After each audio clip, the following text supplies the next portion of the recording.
Today is our fourth day on our reflection on human trafficking as part of our celebration of the International Day of Prayer and Awareness Against Human Trafficking with the theme, An Economy Without Human Trafficking. And today, the fourth day of this reflection, we are looking at poverty as the culprit that is generally accused of perpetrating or causing human trafficking. And at Safe Child Advocacy, we deal with children, women, and young people in poverty and very vulnerable situations. And we are wondering and asking these questions. Is poverty really the cause of human trafficking? Can we really justify that human trafficking is caused by poverty? We are taking a slightly different stance on this issue. Poverty is unlimited in this world that can go round.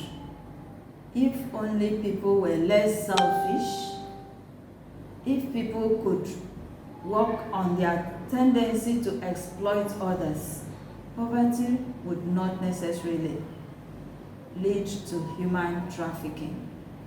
People can be poor, people are poor, yes, but must we exploit their poverty to enrich ourselves?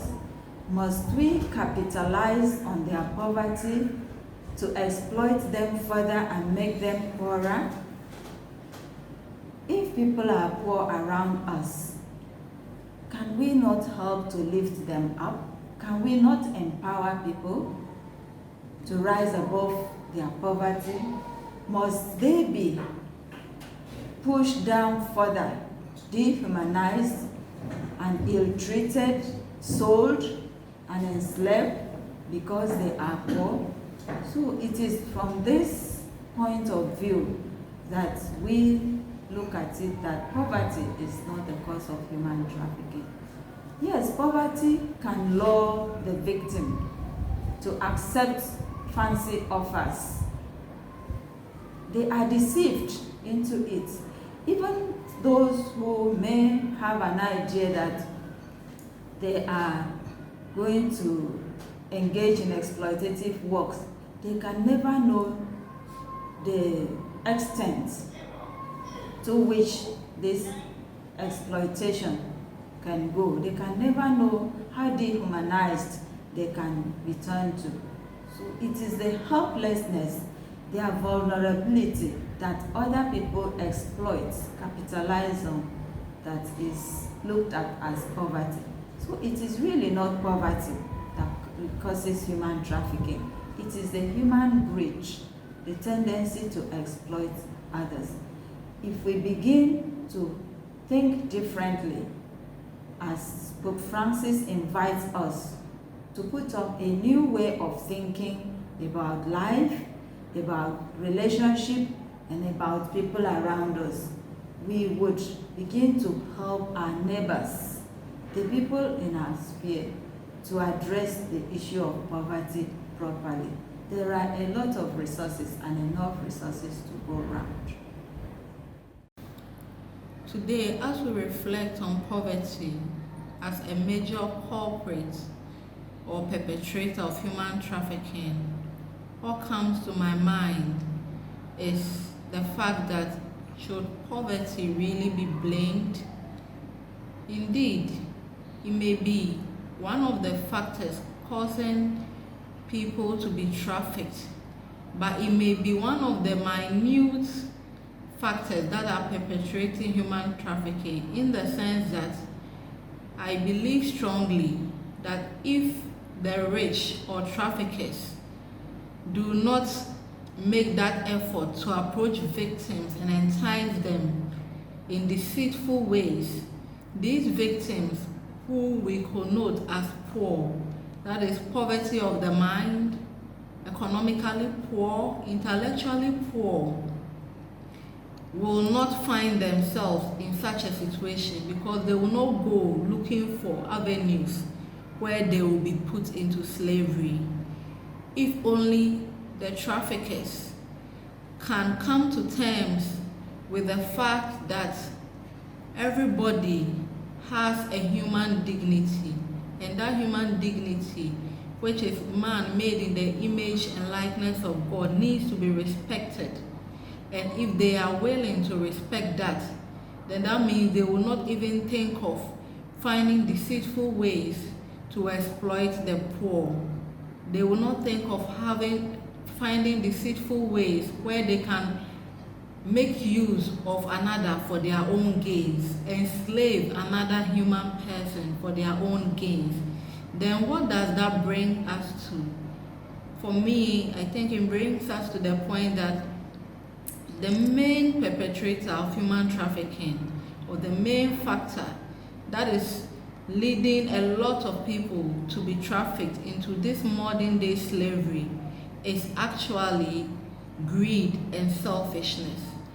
Because those who are trafficking others, those who are exploiting others, because of the power they have over others, because of they have more access to other resources than others, they are capitalizing on that to exploit the poor. If they should decide not to do that at all, then the poor will be free. The poor will find other alternatives of making it in life, or they will remain in their poverty and manage through life in their poverty, meaning they don't find themselves in any form of slavery, but rather they have a freedom to make their own choices, a freedom to eat what they like, a freedom to wear what they want to wear, freedom to engage in any kind of job they want to, but not in the sense that they are being enticed, deceived, that there are better opportunities out there for them, only for them to reach there and realize that they are in slavery.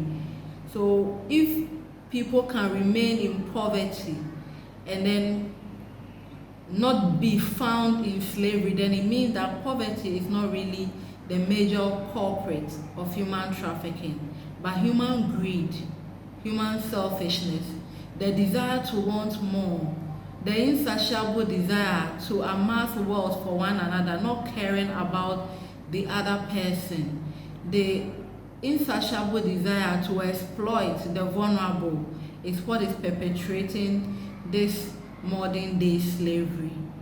So I call on us all to be on the lookout for such and speak up against selfish and greed exploitation.